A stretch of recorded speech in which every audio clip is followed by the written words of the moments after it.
Tonight at 6:30, Homer sets the house on fire in The Simpsons. At 7, The Wonder Years. Then at 7:30, Kelly has trouble dealing with Brenda and Dylan in Beverly Hills 90210. And at 8:30, Jacqueline Bissett in the thrilling Crime Broker.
Welcome around Australia to Network 10's 1993 season of Sunday basketball. We're going to bring you all the action.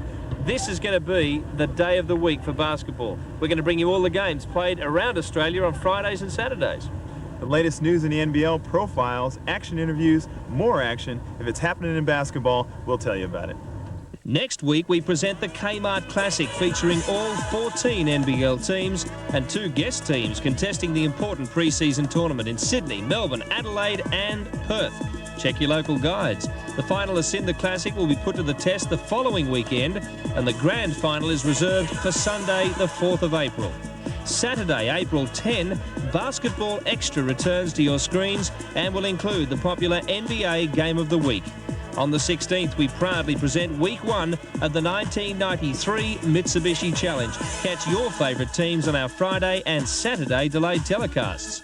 Sunday, 18th of April at 12 noon marks the start of our regular live games when the Giants play host to the Adelaide 36ers.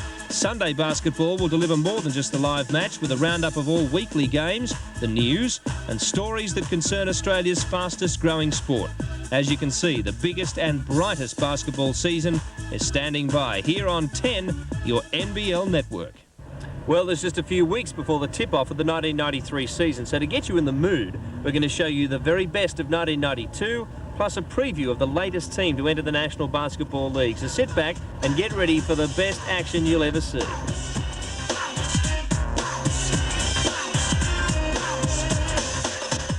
Welcome back to Sunday basketball. Well, the league's newest team, the Townsville Suns, are in full swing. Last week they played the touring Lithuanian team. Before that, they reached the quarterfinals of the Reebok 3-on-3 Super Challenge. It was a very good effort indeed. Well, next up, we'll see a report of a very tough trial game against the Sydney Kings. It was very much a case of the old meeting the new as the Kings travelled to North Queensland to take on the Townsville Suns.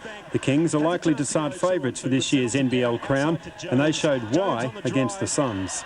And D'Ambrosio comes away with it for the Kings. 2-0 in favour. Quick play, and this is the man mountain, Dean Uthoff.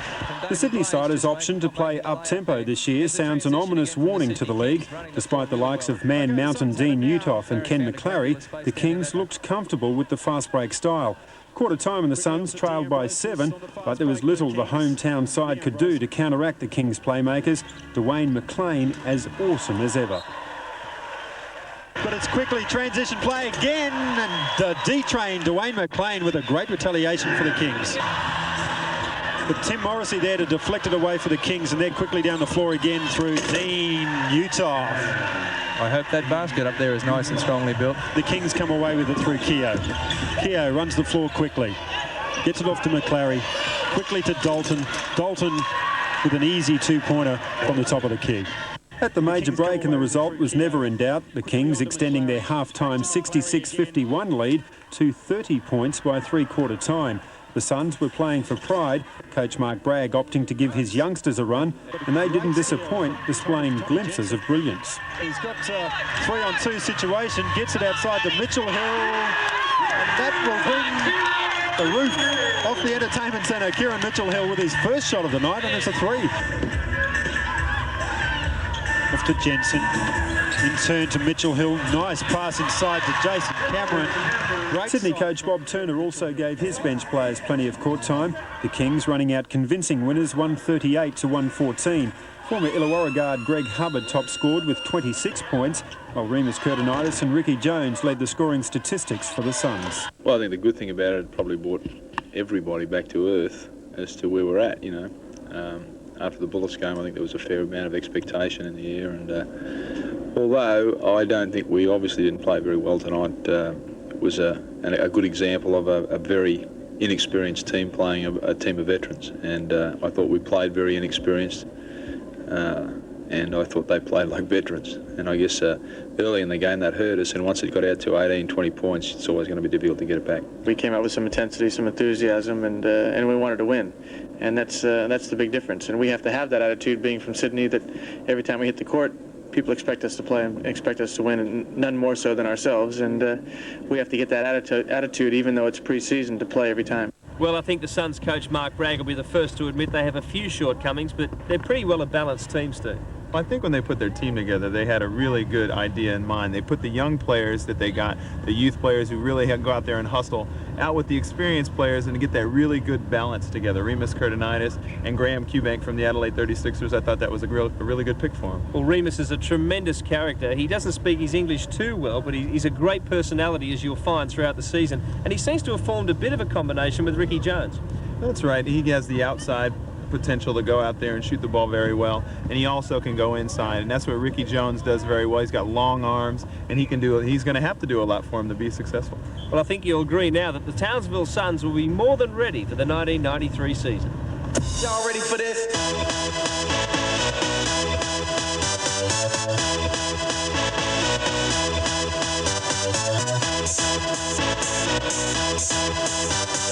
From the magnificent new Townsville Breakwater Entertainment Centre, home of the Townsville Suns, welcome to 10's highlights of the Suns' first game in the NBL against the Brisbane Bullets. Your host, Bruce Page. Good evening and welcome. There's a great air of excitement. By tip-off time, there won't be a spare seat in the house. The Suns are about to play their first game in the big time and in their own centre. But the road to an NBL licence and a home court has had its ups and downs. Ken Furdeck, who will be calling all the home game action this season, profiles the Suns' history. Thanks, Bruce. It certainly hasn't come easy for the Suns. There's been a lot of ups and downs as they drive towards an NBL berth. Probably a lot more downs than ups, but tonight is an up occasion, and it's a one that we've all been waiting for. They say success never comes easy, and that's certainly been the case with the Suns. A North Queensland team in the NBL was first mooted in the mid-80s. It's taken 6 years and one failed attempt before a team took the court. In 1990, the Suns were overlooked, with Gold Coast getting the nod. The main obstacle was the lack of a suitable facility. It wasn't until the middle of 1991 that there was confirmation of a facility, a joint venture between Townsville and Thuringowa City Councils and the Breakwater Island Trust. With the entertainment centre assured, the Suns board, headed by David Carmichael, went about the business of attracting funds. And that didn't come without the odd hiccup. In March last year, the NBL changed the rules. The Suns were told they had to pay a $600,000 licence fee up front.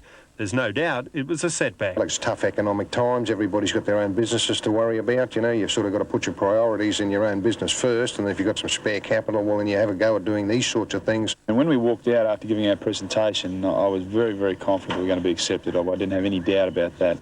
But we just didn't expect, the structure of the licence fee.